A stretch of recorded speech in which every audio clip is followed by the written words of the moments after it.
I have always believed that in order to learn more about how to do something, it can be quite beneficial to study the methods of those who are experts at it. While reading a book on ancient Greece recently, I came across a description of how Heinrich Schliemann went about learning a new language. How could we, who generally consider ourselves lucky if we manage to learn only 1 or 2 foreign languages in the course of an entire lifetime, not be curious about the method he used? Let's hear what Schliemann himself had to say about how he approached the challenge of mastering another tongue. In order to acquire quickly the Greek vocabulary, Schliemann wrote, I procured a modern Greek translation of Paul et Virginie, a French novel. Schliemann already knew French, and read it through, comparing every word with its equivalent in the French original.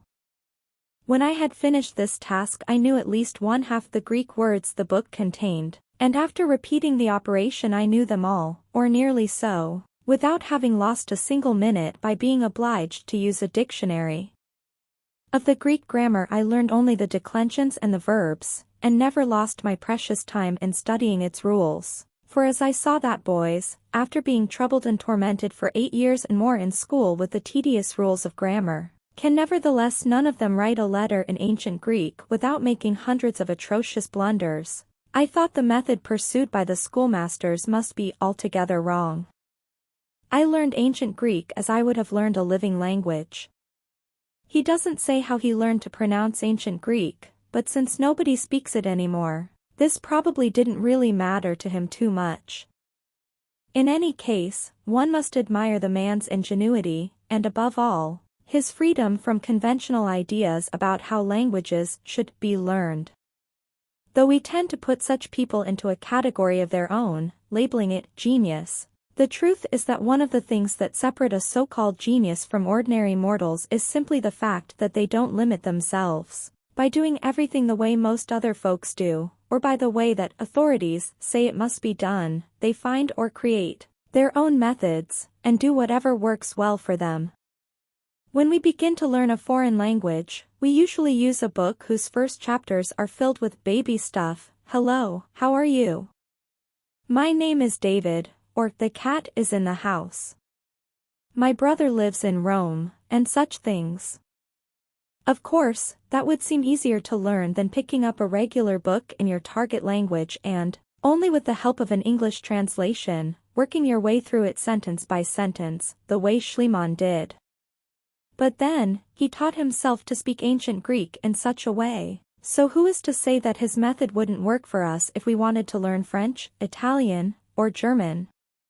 We could always take a few classes with a native speaker for the pronunciation, and to take our first steps in conversation. And the grammar? Well, by comparing the foreign language text to an English translation, we would get a good idea of grammatical structures. The fact that such structures would repeat themselves quite often during the course of an entire book would mean that we would have ample opportunity to absorb them and to learn to use them properly on our own. There are really only 2 reasons why this method might not work for you. First of all, it would take a lot of thought and a lot of discipline to work your way through a foreign language book this way. You would have to basically construct your own grammar book as you go along, taking notes comparing structures in both languages, making your own lists of prepositions, pronouns, verb forms, etc., as you encounter them, and so on. Of course, when you buy a standard language learning book, all the grammar has already been spelled out for you, which makes it seem a lot easier. On the other hand, I can't help but think that if you did do it Schliemann's way, collecting and organizing such grammatical information on your own might well help you to learn it considerably faster, and to understand it a lot better. The other reason why this method may appear to be beyond our abilities is mere because it is so unusual. Nobody does it that way, maybe the way you respond when you read about Schliemann's procedure. You may feel that if it is so uncommon, it can't be so great, or maybe that it just couldn't work for a normal person, like yourself. This is more of a psychological block than anything else, and overcoming it could be a rather mind-expanding experience. It is true that especially at the beginning, when you don't have any vocabulary at all, The idea of actually beginning to read a book, albeit with the aid of a translation, in the other language would seem daunting, almost to the point of appearing to be impossible. But I suspect that if you actually tried it this way, after a week or so, it wouldn't seem so hard at all, and you may well make rapid progress. And if the book you use, or I should say, books, since you would have one in your target language, as well as a translation in your native tongue, is about something which greatly interests you, by the time you finish it, you will not only have learned a lot about the new language, but also a good bit of fascinating information. I myself have not tried this method yet, but at some time in the future, I certainly will.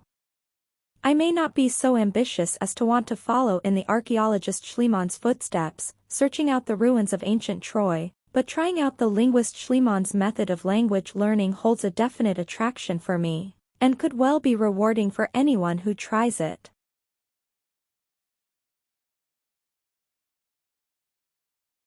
As teachers, we may never know the breadth or depth of impact we have on our students, but sometimes we are fortunate enough to learn that we have shared something valuable with our colleagues.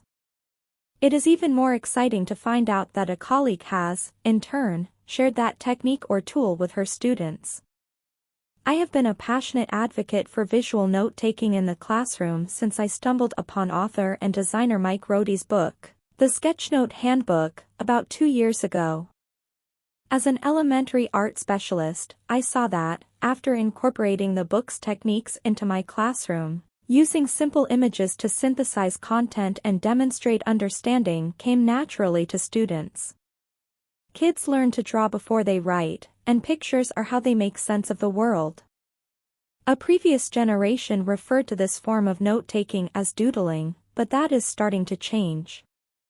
One reason this effective tool, which uses a combination of images and text to make meaning of verbal or text-based information, hasn't made its way into many teachers' hands is that the data-driven testing craze has usurped the time and energy to explore, or try any new creative literacy strategies. With new math and reading curricula rolled out frequently, districts barely have time to train teachers in the basics, much less explore creative literacy tools.